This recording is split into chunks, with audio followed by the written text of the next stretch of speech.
आवा तो निकल जीना, आवा तो जल्दी से आवा।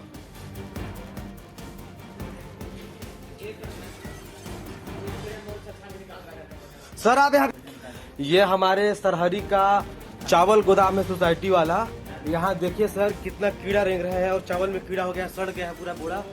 इसको अभी वीडियो बना के डाल रहा हूँ कलेक्टर साहब के पास। ये देखिए एक तो चूहा मरा है यहाँ पे, बोरा में सूखा है। और ऐसा कोई बोरा नहीं है जो बोरा सही नहीं है, फटा नहीं है। देखिए और ये हमारे सर चतुर्वेदी सर है, स्कूल के आए हैं सर, लड़का लोग के लिए चावल ले रहे हैं स्कूल के, और बच्चा लोग को यही लेके खिलाएंगे अभी। ये देखिए, ये देखिए सर, ये देखिए कीड़ा है ना, कीड़ा सर। आपका भी वीडियो नाम इसमें भी आया है, मेरा भी है। अब ये देखिएगा ना सर, मोबाइल को पकड़िए, मोबाइल को पकड़िए, मोबाइल को वीडियो बन रहा है इसमें। हाँ हाँ ठीक ठीक बताइए, कीड़ा हो गया। देखिए उदासीनता है, लापरवाही। देखिए और चावल पूरा बर्बाद हो गया, सड़ गया। इधर चूहा पूरा मर के सारा सड़ के महक रहा है, घुसने का हालत नहीं है। और दीवार पूरा सब इसका क्षतिग्रस्त हो गया है।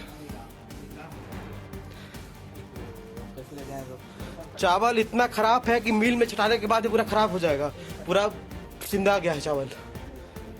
एक कट्टी कोई सही नहीं है। इसको देखिएगा ना, ये देखिए कीड़ा, देखिए कीड़ा, देखिए उधर कीड़ा। तो मेरा निवेदन है कि इस पे कुछ ध्यान दिया जाए।